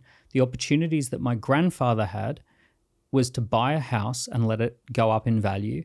But the penalty that he had to pay for that is working in one shitty factory for 40 years. So I wouldn't want to trade places with even though my grandfather had a house that went up in value really well, I wouldn't want to change my life because he lived in one city and worked in one factory, and his day was really dull and boring, right? So if I had to choose, do I swap my life or do I swap my teenage years that I was in, let's say like for his future prospects? Even though it's clear that he had a great opportunity around housing, he didn't have a great opportunity around much else. Mm-hmm. Now, you take my grandparents of great-grandparents, the whole lot, and fast forward to them today, and they say, oh, forget the housing thing. The housing isn't it's not a big deal. What's a big deal is live and work from anywhere, travel the world, educate yourself for free online, do the equivalent of the best university degree for free on YouTube, launch a SaaS product and have 1,000 people who pay $15 a month for this cool little thing that you created. Create a YouTube channel and share your ideas and learnings and philosophy and journey with a group of people and have 10,000 subscribers who really love what you've got to say. Be a guest on a podcast. Go on a cheap flight. My goodness, go into that metal tube that goes through the air and takes you places. So all of our ancestors would be screaming from the sidelines, make the most of today's opportunities. Don't chase our opportunities, chase your opportunities. So rather than thinking about how do we improve the system, how do we improve our sensitivity to opportunities? How do we recognize what's right in front of us? How do we make the most of the times we are living in, not make the most of the times that have passed? Because you can't just simply say, oh, I want to cherry pick the best bits. Right? Because you might say, hey, I want that post-World War II era. Okay, but did you want your big brother to get blown up in the war and have no legs? Did you want to go and fight fascists in Europe? Did you want to drop a nuclear weapon on 100,000 civilians? Did you want all of the stuff that went into that period? Or do you just like the best bits, the fruit that came from that tree? Because I think we don't probably want where that tree came from. So it's you can't cherry pick the past. What we have to do is say, this is the moment that we have, and there are so many phenomenal opportunities in this moment. We just need to be present to that and go after them. What you're saying is amazing. Here's why I think we have different base assumptions. So to pull those into the light, let me ask you, rate the UK in this moment. How well is the UK doing in terms of educating people well, giving them financial opportunities, magical metal tube in the sky that they can fly around? How's the UK doing making use of the opportunities of this moment? you've got two systems that are coexisting. So system one, industrial age, massively declining. People can't get traditional jobs. People can't get a decent wage. Wage growth hasn't changed in 15 years since the financial crisis. The average income has stayed the same while everything's gotten more expensive. People live in utterly terrible housing that is below subpar. The school system, very, very hard to navigate. The hospital system is getting worse and worse, and it was once the pride of the country. So all of that's in decline. At the very same time, there are plenty of people living in London who they go skiing in the Alps in winter. They go to the southern Mediterranean for summer. They have customers all over the world that they talk to on Zoom. They have a YouTube channel. They have a SaaS company. They have products that ship. They fly to Dubai and go to a networking function and pick up a $40,000 contract. And like, life's great. Life's incredible. I know this sucks to shed a spotlight on this, but for a lot of people who are living, if your focus is intellectual property, media, data, and technology, your life is going like this. If your focus is, I want things to be the way that it used to be, your life is going like this. So you can't say, how's the UK doing? The UK government is a great example of a geographically limited, institutionally limited, industrial age produced system that is in huge decline, can't attract talent, can't do anything right, can't do the basics of government right. Look at the people who we've got to choose from as our leaders. Utterly ridiculous. There are better people working in small tech companies of 10 people who would do a better job of running the government. So that's what I mean by there's these two systems. So you can't literally kind of broad blanket it all together. My vision, I've got these kind of X-ray goggles on because I've been thinking about this for a while. And I just very easily go, oh, that's system one, that's system two, that's old system, that's new system, that's digital, that's cloud, that's dirt. Go to Silicon Valley and you've got the richest people in the world with the poorest people in the world. One group of people make their money on the internet, in the cloud, or any of those things. One group of people are not making their money in that way. It is as stark and as simple as that. But the barriers to entry to moving into system two are very, very low. Like, it's just education. So like the ability to vibe code a new SaaS product, launch it, there are 17-year-olds doing that. Like, there are literally there's a 17-year-old who's currently raising $15 million for a product that he's vibe coded into existence. There's an 18-year-old who's still at school who has 20 million worth of revenue for a calorie tracking app that is an AI-backed calorie app that him and his friends built. There are 20-year-olds who have a YouTube channel and they're making $1 million a month from their YouTube channel. So like the barriers are low to move into the digital world or to join a digital world team. Okay, so rather than me take us down an ever darker road, let's just start looking at one of the positive paths we could go down, which is AI. When you look into the future and you see AI, what do you see? Is it more opportunity, lowering the barrier to entry? Do you see societal problems? Like, what do you see? Yeah, yes to both of those. Well, let's start with this. There's something called a singularity, which is the world becomes completely unpredictable. You can't see around the corner. It's accelerating. So that's a singularity event. And there's something called artificial general intelligence. My personal belief is that we've achieved both of those already. So, and I'll give you a historical perspective. The first time someone shot a bullet out of a gun and hit a target, that was a singularity, because it didn't matter. From that moment forward, there was no going back. Life was going to be different on planet Earth once a gun shot a bullet. The very first time a tractor plowed a field with 97 people watching in disbelief as two people plowed a field that would have taken them a month and it did it in an afternoon, that was a singularity moment. At that particular moment, as soon as that first tractor plowed a field, those people's lives were never going to be the same again. Society was never going to be the same again. Everything was going to change. As soon as the printing press printed the first Bible, and effortlessly and cheaply, that was going to change society. So in my mind, I have a lower bar for what is a singularity moment. A singularity moment means we've crossed a threshold, the genie's out of the bottle, we will never go back, and it's only going to get way different from here.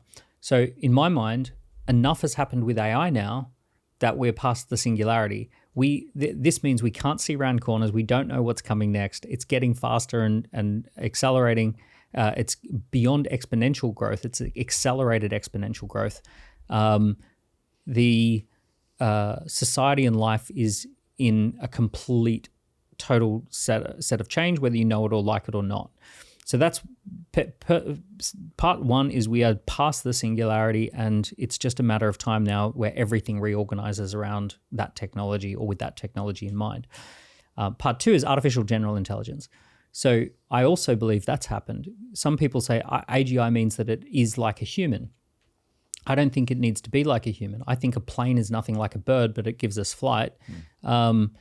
AGI is nothing like human intelligence, but it gives us artificial general intelligence. So every human being who has access to the internet or a phone now has in their pocket artificial general intelligence.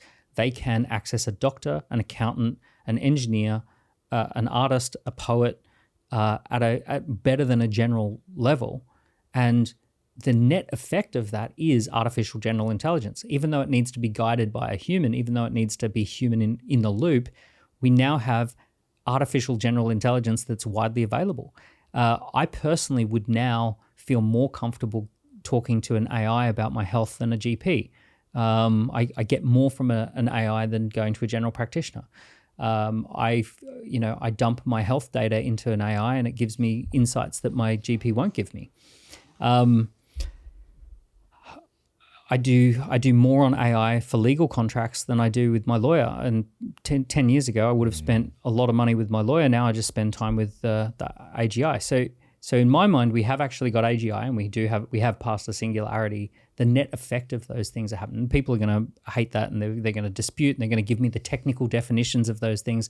But for all intents and practical purposes, those two things have happened in my mind, and I'm acting as if. So that means that we're going to go through societal reorganization. Every job will be different. Every workplace will be different. Every institution will be different. Everything will reorganize around that new system. And there's going to be fast reorganization, slow. There's going to be peaceful and disruptive. It's all going to, like the whole world is going through that. It's unpredictable as to how the chips will fall as a result of AI. This is like electrification. It's very unpredictable. If I was to go back to my grandfather and say to my grandfather, I've got a personal trainer. And my grandfather says, what's a personal trainer? Well, it's someone who meets me at the gym because I don't really want to go to the gym. And you go, well, what, you pay this person? Yeah. What do they do? Well, I meet them there and they stand next to me while I lift things. And I say, well, okay, what else does he do? Oh, he counts how many times I've lifted it and tells me that I've done a good job and makes sure that I'm lifting it without hurting myself. And I go, and my grandfather would go, that can't be a real thing. That can't be a real job. Not possible. And I say, well, there's actually tens of thousands, hundreds of thousands of people who do this job, and they do really quite well. Lots of, they're booked solidly. And my grandfather would just be like mind blown. What, you pay to go to a place to lift things and have someone watch you doing that? Like, it's just crazy. So when technology comes along, it creates completely different jobs, opportunities, things that we can't even comprehend today come out of these technologies. Jobs that will seem preposterous, absurd, insanity will be major jobs of the future. So an optimistic view for sure. Given that you can't see what is going to be, do you have a way that you encourage people to interface with it now so that no matter where it goes, they're going to be able to take advantage? Yeah, there's a few principles that I go with. Principle number one is create versus consume. So with AI, it gives you two superpowers, the power to create more than you thought you could, or the power to consume more than you wanted to. So when AI works against you and takes you down the consumption path, you spend more time on TikTok than you intended. You have more screen time than you thought you would. You buy more things, add more things to your Amazon basket. You listen to more songs on Spotify than you thought you would. So it's more consumption. When you go down the creation path, it's like, oh, in an afternoon, I mapped out a book that I'm going to write. I organized a festival that I'm going to run. I started a SaaS company and wrote a business plan. And it's like, oh, and it's only 3 p.m. And it's kind of like hyper creative. So a sensitivity to, are you creating or consuming, is rule number one with AI. Am I being used by the system? Am I using the system? And we all need to develop that sensitivity. We all need to go, hey, I recognize what's going on here. I'm being beaten by AI. Hey, I recognize what's happening here. I'm using AI as an amazing tool. So create versus consume. The wedge that's coming for society is the creators versus the consumers. That is the wedge.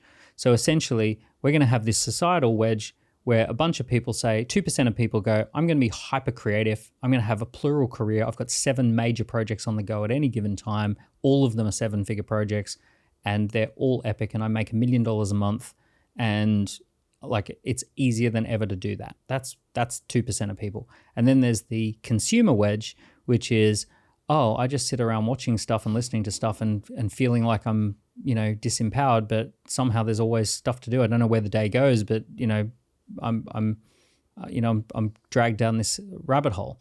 So that's the consumption wedge. And AI is very tricky. It can make you feel like you're actually on the right side of the wedge when you're not, right? So that's... Do you have an example of that? Oh, like training and education. So it's very easy for someone to watch hours and hours and hours of what they would call training and education when they're not actually doing anything. They're not creating. They might read dozens of books and go, oh, I'm getting ahead so well. I read 12 books this month. I listened to all these TED Talks. It's like, okay, but what did you create? What was your output, right? So creation is output that you get paid for. So you want to be on that side of the wedge, right? Because the society is going to split the top 2 and the bottom 48. So we need to basically say, I'm going to be, I'm going to be up here. I'm going to be this creative space up here. And it's going to be good to be up there. You're literally going to be able to have a dream life. Like you will literally in a couple of years' time, you're going to meet people and it's going to be entirely normal to say, oh, I just organized a festival in Italy, wrote a book, created a new podcast series, launched a SaaS product, and that was just all fun passion projects. And my net worth's just exploded. Like from these fun things that I've been doing. You don't think that there's going to be such an overabundance of things to consume that this is what I was talking about earlier, where capital is now going to be disaggregated. So rather than all of those things being 7-figure deals, there's 30,000 books coming online every day. And now precious few people are going to actually make a living doing that thing. Well, you won't. This concept of making a living is this idea of a long arc career, and we need to get off that and say fast, hyper accelerate, like high velocity loops. So a loop is identify a problem, research the problem with a colleague, identify a solution, build a slightly bigger team and start scaling it, add more people, add more technology, exit it, and collect the fruits of doing that. That could last 3 months. That could last 3 years. It's not going to last 15 years. It's not going to last 45 years. So we've got to get off this idea that you write one book and that pays for the rest of your life, or that you in a world where it's easy to write a book, you might write a book and have a little campaign and make $12,000, and it was a great use of your time and it builds a bunch of relationships, and then those people go with you to your festival that you run in Mexico, and then you launch a community online discussion group and people are loving that, and that leads to another opportunity. It's like boom, boom, boom, boom, boom, boom, boom. And you might have 7 things on the go at once. AI allows for that. I know this for most people. 48 out of 50 people are going to hate me for saying this stuff, but there is a group of people that you can become part of who that's going to be a fun, enjoyable, exciting way to live. Why do you think people will hate that? Because, well, it's pressure, isn't it? Like most people just want to have a nice, most people don't want to have to, if you take what most people want because of their upbringing, it's mostly I want just stability. I just want safety and security. this life over here is like being special forces behind enemy lines. You got to be good, and you got to kick doors down, and you got to, be sharp with your weapons, and you got to look for the intel and make your way through the forest. So being special forces behind enemy lines is going to be hard. You can learn to do it in an AI world, but most people say, "Hey, I don't want to do that. I want security and stability of a job." Mind you, some of these fast loops, you might do one fast loop every 5 years, and that pays for the next 4. So like the upsides, because the money's not going to disappear. The money's going to be sloshing around. So the money's out there. You just got to come up with things to do. So yeah, create versus consume, content versus context. So content is like the legal agreement. Content is the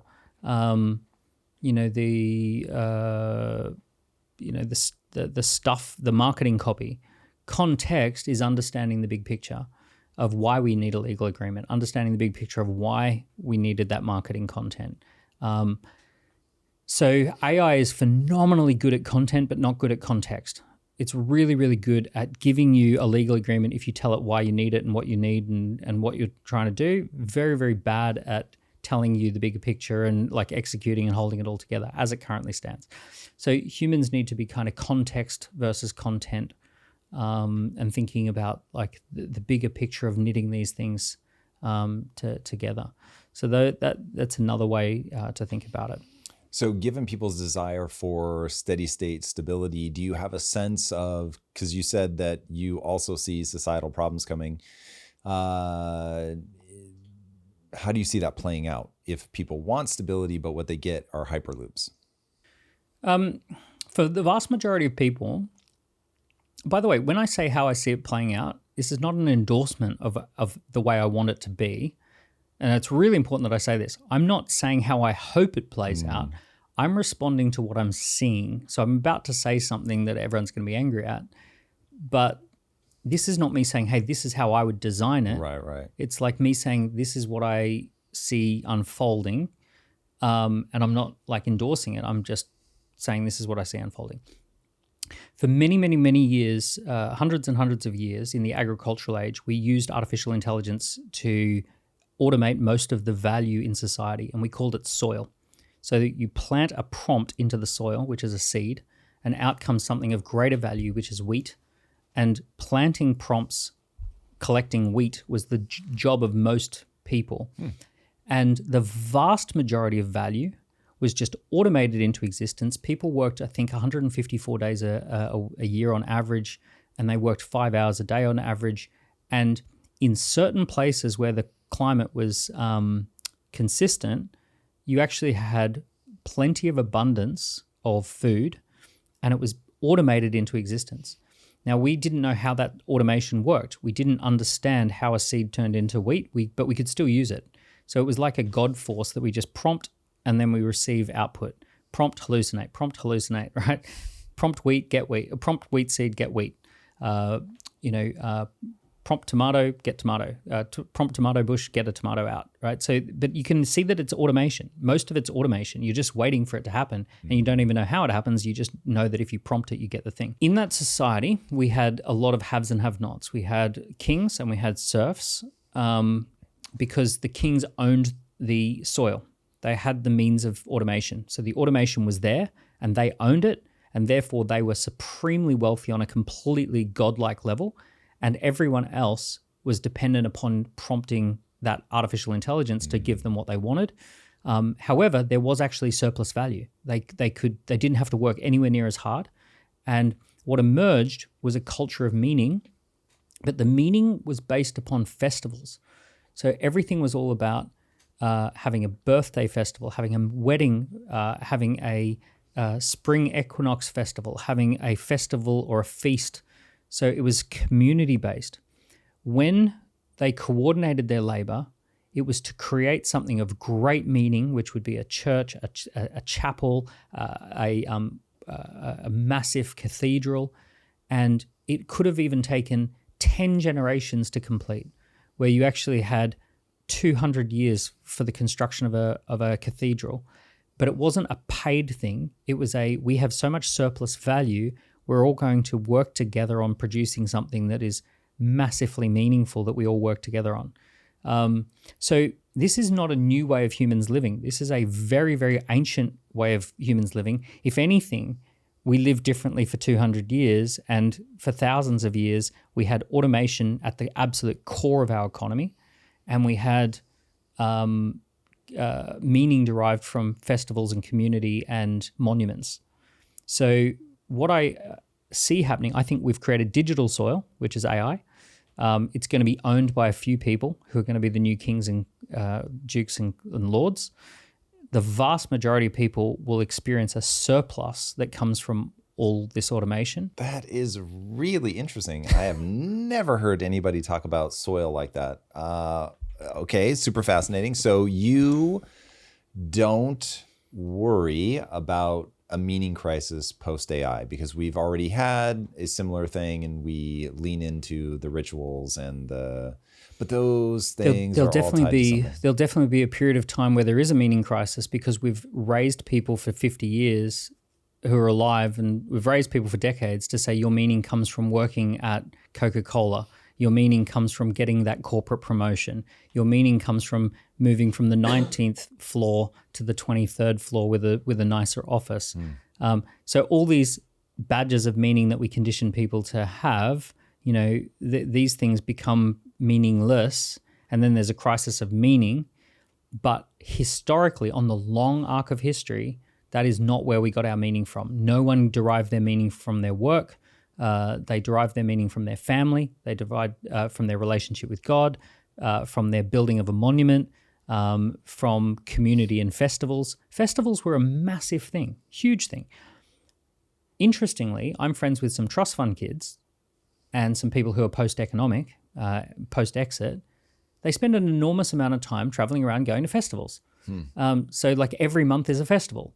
They go, oh, where are you? Oh, I'm at Burning Man. Oh, I'm at this one in England. I'm at this one in Italy. I'm at this one in Japan. I'm going to these festivals. And there's groups of people who kind of like traverse the globe going to various festivals that pop up. It's interesting that when someone has sold their company for $900 million, let's say, it's not like they have a crisis of, well, there is a crisis of meaning, but there are ways to solve that.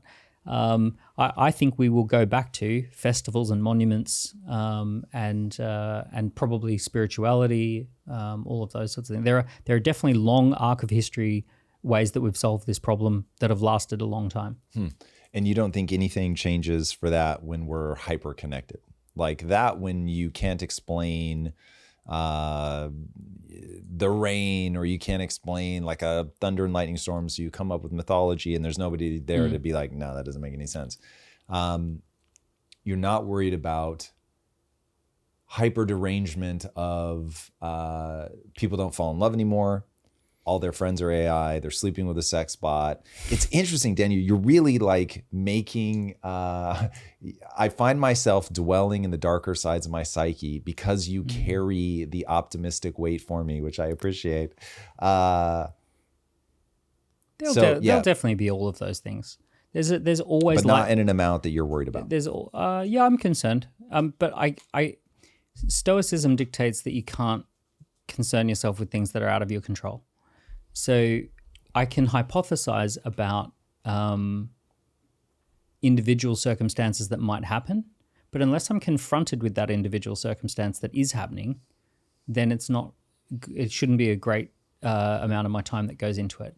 When a friend of mine or a loved one of mine says I'm dating an AI agent and it's really great, I'm having the best relationship of my life, then I might start to discuss that. When my kids come to me and say, hey, my new girlfriend is this sex bot, then probably I will... what would you say?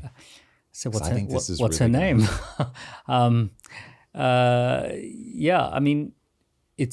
Obviously that would be a big conversation, but there has never been a time in all of human history that doesn't have light and dark. We always have light and dark. There are wonderful parts of every single culture and era, and there are horrific parts of every single culture and era. It's like trying to find a magnet that only has positives and no negatives. It's like there is no magnet that's positive and that's all positive and no negative. You must accept that all scenarios are going to have positives and negatives, and move yourself towards the positives. And if everyone does that, we advance society. Have you spent any time thinking about, because your kids are really going to interface with this. So I'll give you an example. You were talking about people that are in I rounded to entertainment. You didn't use those words, but like people that are creating with AI, like they're having a great time. I have paid very, very talented writers to work with me. And I've never had and this could be delusion. Maybe what I'm doing with AI from a writing perspective is way worse. It doesn't feel that way. I'll be very honest. The best writing partner I've ever had is AI. So I have a bizarrely, almost ridiculously optimistic view of AI and how it's going to help with loneliness. You said you'd rather talk to AI than you said GP, I think, doctor. Yeah. There's data on AI therapists being better. Like I worry, there's no doubt, because there are always unintended consequences. And I think investing in humans and all that is always the right default answer. But man, I interface with AI a lot. It's amazing. I am absolutely blown away. And so not having an addictive personality and having an incredibly strong marriage, it doesn't scare me. But then when I abstract that to people who do have an addictive personality and don't have a tight family of some kind, I worry that it does derange in some way. How are you setting your kids up? Like, what's the foundational knowledge set you're giving them about how to interface? Yeah, so I believe in high agency generalists are the future. So high agency is your ability to affect change, your ability to get things done. So a belief in self, a belief in things like, high agency is things like, unless it's a law of physics, it's up for negotiation. Yep. Agency is, if the resource exists anywhere on the planet, we can have a conversation about how it gets used. That's a high agency belief. Another high agency belief would be speed matters. Let's get this faster than slower. Faster would be better than slower. High agency is probably do the thing. And this is your framework that you're giving your kids for AI? No, for life. So like I want, because school doesn't teach high agency. So I want my kids to have an understanding of high agency and to cultivate agency in them. And then generalism, being a generalist, is knowing a little bit about law so you can direct a legal contract to be created, to know a bit about history so you can understand whether there's a historical context to something, to understand a bit about geography so that you understand why the US is more insulated than China, to know a little bit about politics, to know a little bit about the Roman Empire and the British Empire, to know a little bit about science and how proteins and protein folding might work. So enough to know a little bit about it so that if you want to go down the rabbit hole for a day or 2 days or a week, you can just go, I'm all in on protein folding now. I'm watching every YouTube video. I'm condensing everything that I need so that I can get this thing done. And now I can just pull back from that. And now I'm all in on the breeding patterns of sparrows, right? It's like whatever is the thing. So it's this, being a high agency generalist is that I'm not pigeonholed into being a dentist or an anesthesiologist, and that's all I can do. It's like, no, I can do anything, and I can just pick what I want to do, right? I can get it done, and I can learn it and figure it out. So when we take a team of high agency generalists who get together based on their energy patterns, not their skill set, and their chemistry, not based on their education, then you only need 5 to 10 people to create an extraordinarily successful venture by the time my kids are older. Either that, or we'll have hit such a point where it's all pointless. There's such a surplus of value being automated into existence that actually life becomes about festivals, monuments, creativity for creativity's sake, writing a song because it's fun to do. And it's, once again, it's 5 to 10 people working together on this project for fun, 5 to 10 people working on this project for fun. The downside of the agricultural age and the feudal system is almost no social mobility whatsoever, like a completely foreign concept to someone living in 1600s. So you were born into a family and that's where you stay for the rest of your life. somehow and that is the backdrop of a super high automated system. That there's no breaking free of that system. You just enjoy your place in life and you let the chips fall where they may, and make the best of your situation. So I don't know whether we actually end up in that place where there's almost no social mobility because everything's automated. If that is the case, then unfortunately, enjoy your spot, right, and have a great time. And you live in an age of abundance. You'll be able to travel anywhere, eat anything, all of that sort of stuff. But you'll be in a lane, and you'll be stuck in that lane. Daniel, it's not at all surprising to me that you have become as popular on the podcasting circuit as you've become. Where can people follow along with you? Connect with me on LinkedIn, Instagram, X. I have a few different companies. I've got Score app. I've launched bookmagic.ai for writing a book. I'm about to launch Awards app, which is for winning awards for your business. So I'm kind of like building projects and I've got about 7 different companies at the moment. Dent Accelerators is where we actually run an entrepreneur accelerator to talk more and learn more about this sort of stuff as a group. So you can find any of those companies. DanielPriestley.com, I think, has a list of it all. So that would actually be a really good place to start, DanielPriestley.com. I love it. Thanks for having me on the show, man. Brother, thank you for being here. May this be the first of many. This was definitely a lot of fun. It was great fun. Really Thank you. enjoyed it, of course. Boys and girls, if you haven't already, be sure to subscribe. And until next time, my friends, be legendary. Take care. Peace. If you like this conversation, check out this episode to learn more. China has done something extraordinary. In just a few decades, they've lifted hundreds of millions of people out of poverty, mastered global manufacturing, and positioned themselves as a true superpower. But as they rise, the question for the West isn't just how do we compete,